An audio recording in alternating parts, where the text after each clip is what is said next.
안녕하세요. 리포터 장미입니다. 안녕하세요. 애견 미용사 김보연입니다. 슬기로운 개인생활 세 번째, 반려견과 사람 생활편. 반려견 셀프 미용 교육의 첫 강의 주제인 위생 미용의 중요성에 대하여 알아보려고 합니다. 미용사님, 각 가정으로 입양된 반려견을 어떻게 하면 건강하고 위생적으로 돌볼 수 있나요? 네, 입양된 반려견이 가정에서 적응하는 시간은 그리 길지 않을 거라 생각됩니다. 따뜻한 집에서 가족들에게 사랑이 가득 담긴 눈빛과 스킨십을 받을 테니까요. 그런데 보호자는 털 관리에 애로사항이 많습니다.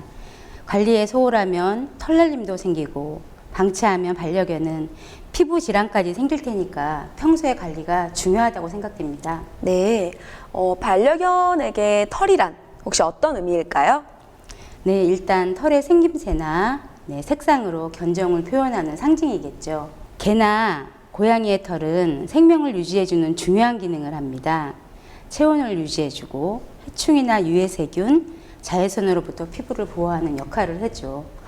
그런 큰 역할들이 있었군요. 가정에서 털 관리가 매우 중요하겠습니다. 그렇죠.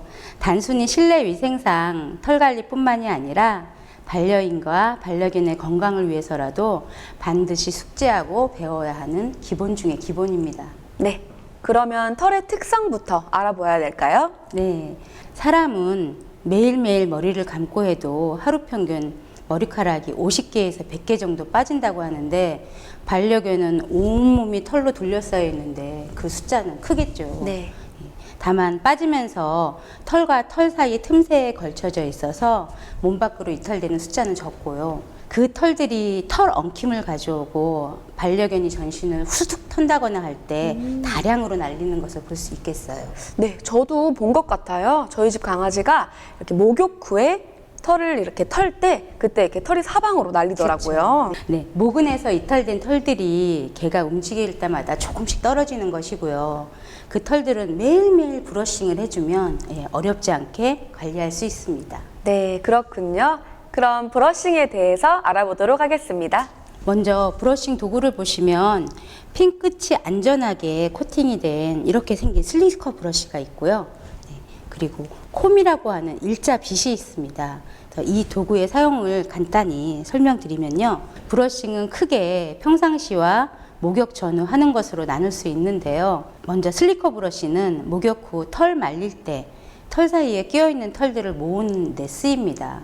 그리고 일자빗은 브러싱을 하고 난 뒤 털 결을 정리할 때와 평상시에는 피부 마사지로 쓰입니다. 그래서 먼저 평상시에 매일매일 놀이하듯이 하는 방법으로 잘 엉키는 부위가 있는데 혹시 어떤 부위일까요? 네, 귀 밑과 겨드랑이 사이 그리고 서해부라고 하는 생식기 주위 그리고 관절이 접히는 부위가 잘 엉킵니다. 그래서 슬리커 브러쉬를 사용한 후에 꼭 일자빗으로 털결을 정리해서 엉키지 않게 하는 것이 중요합니다. 두 개의 도구 사용법이 확연히 다르네요. 네, 그렇죠. 그래서 어떤 분들은 한 가지 도구로만 빗질을 해줘서 반려견이 털 엉킴이 심하거나 또 다른 반려견은 엉키지는 않는데 털이 빠진다고 해요. 그래서 이 도구의 쓰임새를 정확히 알고 사용한다면 두 가지의 문제점을 해결할 수 있겠죠. 네. 그런데 빗질을 잘해줘도 이상하게 털이 빠지는 반려견들이 있는데요. 왜 그런 걸까요? 네, 그래서 피부 질환이 있는 견들은 탈모가 있겠고요. 그런데도 피부도 정상이고 빗질도 잘해주고 하는데 탈모가 있는 견들은 아마 계절적인 영향으로 인한 털갈이일 수 있습니다. 표를 보시면 털갈이는 일상적인 털갈이, 연령적 털갈이, 계절적 털갈이로 나누는데요. 맨 밑에 계절적 털갈이를 보시면 겨울에서 봄으로 넘어오는 3월에서 5월쯤에 유독 털이 뭉텅이로 빠져요.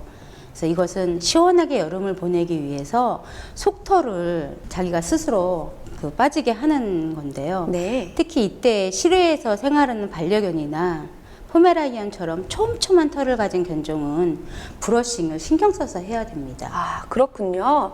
빗질을 열심히 하는 것 외에도 또 탈모의 이유에 대하여 잘 알고 있어야 되겠네요. 네, 맞습니다. 그리고 또 견종별 털의 종류도 알아볼 필요가 있는데요. 내가 키우는 견종이 어떤 털을 가지고 있느냐에 따라서 털 관리 방법과 시기가 다르니까요. 표를 보시면 털 관리를 다르게 할 분류로는 포메라이안, 사모예드 같이 어느 정도 자라면 성장이 멈춰지는 장모종과 웰시코르기, 프렌치 풀독, 또 치아와 같이 짧고 굵은 털이 나는 단모종, 그리고 말티즈, 비숑 프리제 등 일정한 속도로 계속 자라는 실키코트라고 하는 견모종으로 나눌 수 있어요. 그래서 이 장모종과 단모종은 집에서 브러싱을 열심히 해주고, 그리고 부분적으로 미용을 해주면 굳이 미용실에 안 가도 되고요.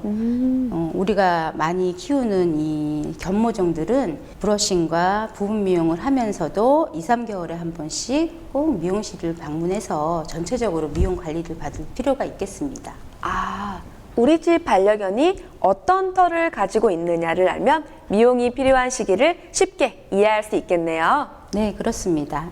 그런데 반려견들이 미용을 싫어하는 이유가 뭘까요? 반려견들이 처음 미용하는 시기는 대략 예방접종이 어느 정도 마무리되는 시점인 생후 4, 5개월 경이에요. 그전에는 부분 필요한 부위를 미용을 했지만 전체적으로 미용할 때는 어느 날 내 몸을 감싸고 있는 털들이 분리될 때 개운하다 이거보다는 털을 잃어버린 낯설음과 상실감을 느끼지 않을까 생각됩니다. 네.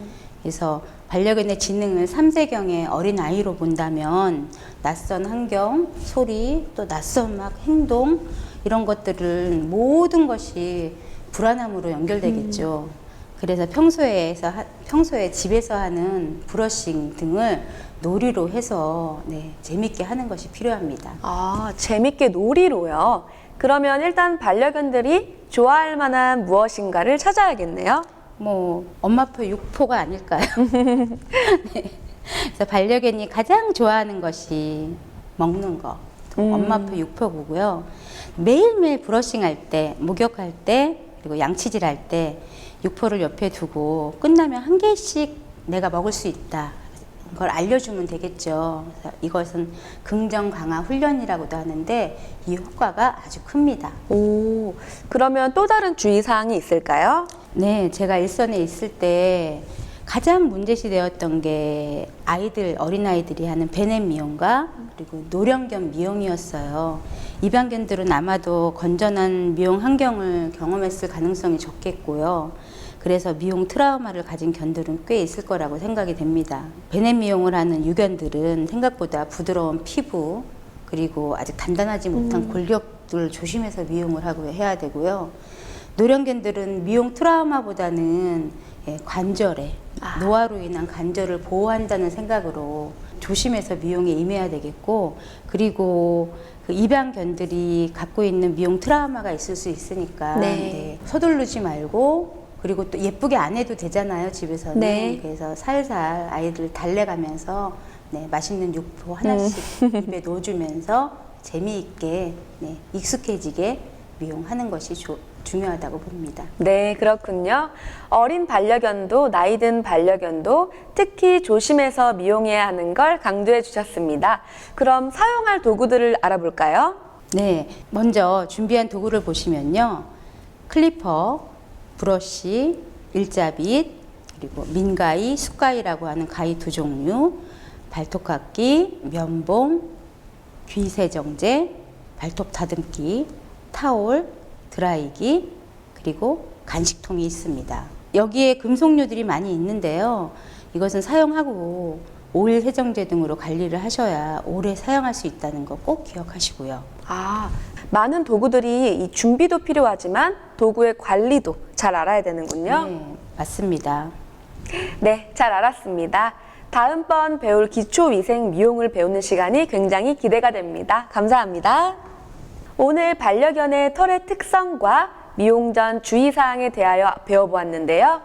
기본으로 알아야 할 상식인 것 같아요. 반려견 미용 관리에 참고하시길 바라겠습니다. 이번 강의 주제인 입양 시 위생 미용의 중요성 교육을 마치도록 하겠습니다. 여러분 수고하셨습니다.